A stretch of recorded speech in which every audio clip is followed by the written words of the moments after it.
ओम नमो नारायण। आप सभी के ऊपर भगवान भोलेनाथ एवं सदगुरु जी की कृपा सदैव बनी रहे। आप सभी स्वस्थ एवं आनंदित रहें। मित्रों, एक शिष्य के क्या नियम होने चाहिए, उसके क्या कर्तव्य होने चाहिए। एक शिष्य के केवल एकमात्र कर्तव्य है, एकमात्र नियम है कि वो अपने गुरु की आज्ञा का पालन करे, उनके अनुरूप चले, उनके उपदेशों का पालन करे, अपने जीवन में उतारे। इस विषय में हमारे गुरुजी हमें एक बहुत ही सुंदर प्रसंग सुनाते हैं। मैं वो प्रसंग आप सभी को सुनाना चाहूँगी, आप सभी के साथ साझा करना चाहूँगी। एक बार एक गुरु के आश्रम में बहुत सारे शिष्य रहते थे, विद्या अध्ययन करने के लिए जाते थे। तो उनमें से कोई कथा प्रवक्ता, कई वेद पाठी और तो कोई और सन्यासी भी बनते थे। एक बार गुरुजी ने एक शिष्य को अपने पास बुलाया। बोला, रामदास, आप अपनी माता के घर जाकर, अपने जन्म स्थान में जाकर अपनी माता से भिक्षा लेकर आइए और अपनी माता से अपने लिए एक उपदेश भी लेकर आना। तो गुरु की आज्ञा पाकर, उनसे प्रणाम कर, उनकी आज्ञा का पालन करने के लिए वो अपने माता के गांव जाता है जहां उसका जन्म स्थान है, और अपने माता के द्वार पे जाकर दरवाज़ा खड़खड़ाता है। बोलता है, माँ भिक्षाम देहि। सुनते ही माँ बहुत खुश हो जाती है, उसकी आंखों से अश्रु झरने लगते हैं, क्योंकि उसको पता है, वो उस आवाज़ को पहचानती है, वो उसका पुत्र है। और उसको ये भी पता है कि वो सन्यासी है और वो भिक्षावृत्ति के लिए आया है। एक पात्र में भिक्षा देने के लिए कुछ अनाज लेकर आई और उसको अनाज दिया और विदा किया। जब वो वापिस आ रहा था, 2 कदम चला ही था, उसको अपने गुरु की बात याद आई और उसने अपनी माँ को मुड़ के कहा, माँ, मेरे गुरु की आज्ञा है कि मैं अपने लिए तेरे से कुछ उपदेश ग्रहण करके जाऊँ, तो कृपा करके आप मुझे कुछ उपदेश दें। तो उसकी माँ बोलती है कि ठीक है, आपको मैं एक ही बात कहना चाहूँगी, एक ही ये जो मेरी बात है उसको अपने जीवन में उतार लो। बोले कि क्या? तो उनकी माता बताती है कि 3 नियम एक शिष्य को अपने जीवन में हमेशा पालन करना चाहिए। नियम क्या है?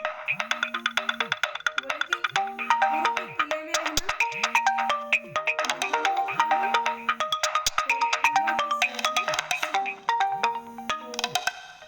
वो शिष्य जानता था कि मेरी माँ ज्ञानी है,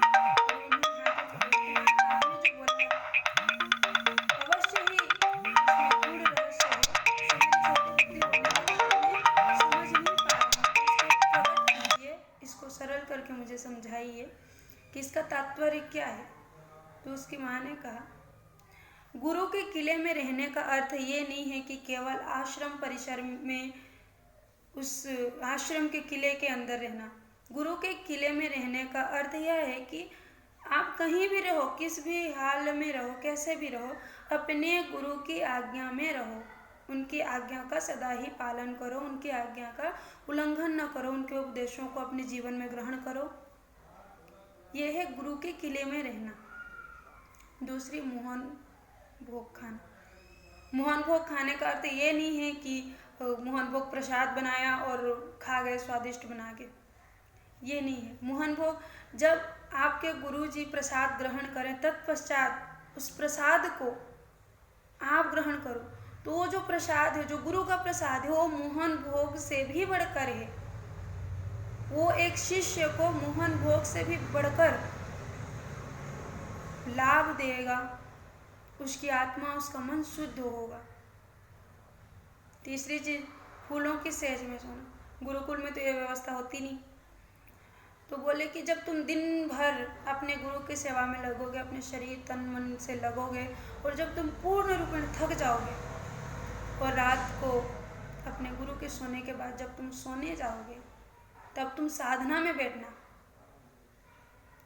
और साधना करने के बाद जो तुम्हें नींद आएगी, उस नींद की जो अनुभूति होगी, वो जो सुख होगा, वो फूलों के सेज से भी बढ़कर है। तो बोले कि ये 3 नियम अपने जीवन में हमेशा पालन करना, तभी तुम एक सच्चे शिष्य बन पाओगे। और जो एक सच्चा शिष्य है वो एक अच्छा गुरु है, और वही एक अच्छे राष्ट्र का, एक अच्छे देश का निर्माण कर सकता है, वही सनातन धर्म को चला सकता है।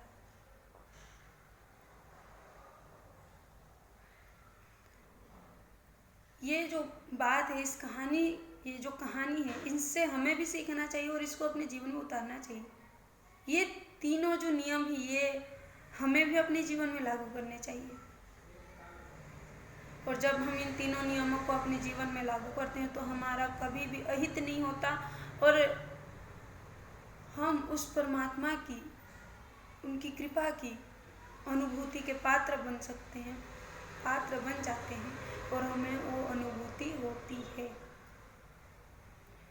आप सभी से यही निवेदन है कि आप सभी अपने गुरु की आज्ञा का पालन करें, उनके उपदेशों पे चलें, उनके बताए हुए मार्ग पे चलें, उन पर पूर्ण रूपेण विश्वास रखें, क्योंकि गुरु जो भी बोलते हैं, जो भी करते हैं, हमारे भले के लिए होता है। ओम नमो नारायण। आप सभी के मन में गुरु के प्रति प्रेम भाव दृढ़ होता रहे, विश्वास बना रहे।